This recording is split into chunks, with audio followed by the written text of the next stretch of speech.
11문 하나님의 섭리의 사역은 무엇입니까? 답. 하나님의 섭리의 사역은 하나님이 가장 거룩하고 지혜롭고 권능 있게 자신의 모든 창조물과 그 모든 행동을 보존하시고 통치하시는 것입니다. 해설입니다. 구약시대의 유명한 악인인 아합 왕에 대해 들어본 적이 있을 것입니다. 북이스라엘의 왕 아합은 왕궁 가까이에 있는 나봇의 포도원을 탐냈습니다. 하지만 나봇은 조상의 유산을 다른 사람에게 주는 것은 하나님 말씀에 어긋난다며 한마디로 거절해 버렸습니다. 이에 아합은 아내 이세벨의 조언에 따라 거짓 증인들을 세워 나봇을 모함했고, 나봇은 하나님과 왕을 저주했다는 누명을 쓰고 돌에 맞아 죽었습니다. 이 악한 사건에 대해 엘리야는 개들이 나봇의 피를 핥은 곳에서 아합의 피도 핥을 것이라는 하나님의 말씀을 예언했습니다. 그로부터 많은 시간이 흘렀습니다. 아합은 유다의 여호사밧 왕과 연합하여 아람과 전쟁을 일으켰습니다. 아합은 전쟁 결과에 대한 불길한 예언이 마음에 걸려 왕복 대신 다른 옷으로 변정하고 전장에 나섰습니다. 실제로 아람의 장수들은 왕복을 입은 여호사밧에게 집중 공격을 퍼부었습니다. 아합이 자신의 꾀대로 진행되는 상황을 보며 흐뭇해하지 않았겠습니까? 그런데 그때 어떤 사람이 무심코 활을 당겼고 그 화살은 하필 아합 왕이 입은 갑옷의 솔기에 파고들었습니다. 치열한 전투 때문에 아합은 제때 치료를 받지 못한 채 그날 저녁에 병거에서 죽음을 맞았습니다. 병거 바닥에는 아합의 피가 고였고 그 병거를 사마리아 못에서 씻자 개들이 그 피를 핥았습니다. 성경은 이를 두고 여호와께서 하신 말씀과 같이 되었더라 라고 평가합니다. 왕상 22장 38절.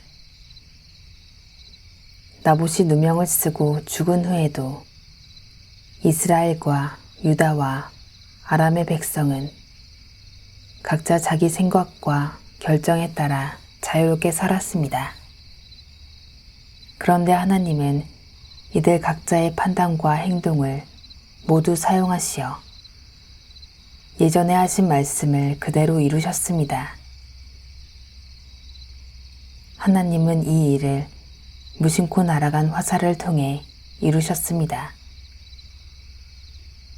우리는 무심코 쏜 화살로 아합을 벌하신 하나님의 섭리에서 창발성을 보게 됩니다. 사람에게는 우연이지만 하나님께는 필연입니다. 억울하게 죽은 나봇의 가족들은 마음이 어땠을까요? 나봇은 죽고 포도원은 빼앗겼으며 하나님과 왕을 저주한 배도자의 가문이라는 낙인까지 찍혔습니다. 그러니 억울함과 분노심으로 화병에 걸려 죽을 지경이었을 것입니다. 그런데 유족들이 하나님의 섭리를 믿는다면 어땠을까요? 그들이 악인을 벌하시는 하나님에 대한 구약의 말씀들을 붙잡았다면 분노와 목수심에 빠져 자신들의 인생을 포기하는 대신에 하나님의 복수를 믿고 맡기며 새로운 삶을 이어갈 수 있었을 것입니다.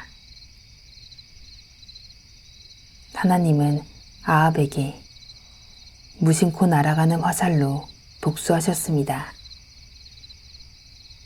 하나님처럼 은밀하고 정확한 저격수도 없습니다. 사람이 직접 복수에 나서면 불타는 복수심으로 먼저 자신의 마음이 힘들고 다른 생산적인 일에도 집중할 수 없어 경제적 손실이 발생하며 건강에도 좋지 않습니다. 설령 복수에 성공하더라도 복수는 복수를 낳기에 문제가 깔끔하게 해결되는 것은 아닙니다.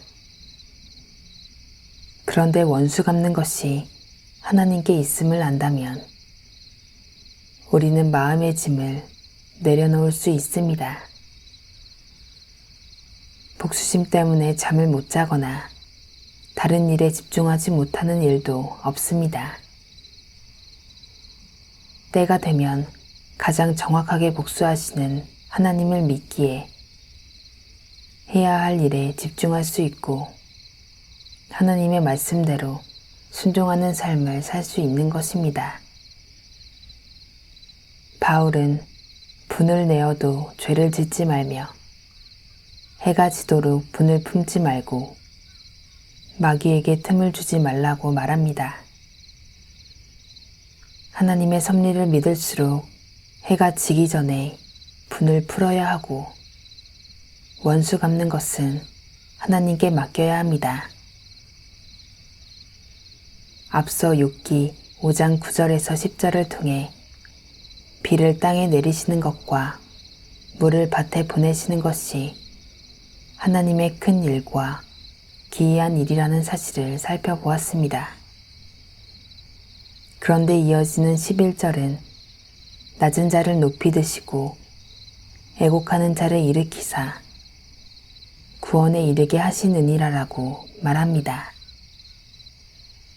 비를 땅에 내리시고 물을 밭에 보내시는 것은 낮은 자를 높이 드시고 애곡하는 자를 일으키시는 것과 별반 다르지 않습니다. 전자는 땅에 버려진 물이 수증기가 되어 하늘로 올라가 구름을 만들고 비가 되어 밭으로 가는 섭리라면 후자는 한 사람을 낮아지게 하고 울게 만든 일이 그 자체로 끝나지 않고 이런저런 경로와 과정을 거쳐 높이 들림받음으로 이어지는 섭리입니다. 따라서 비가 내리는 것과 원수 갚는 것은 하나님이 똑같은 섭리로 행하시는 바입니다.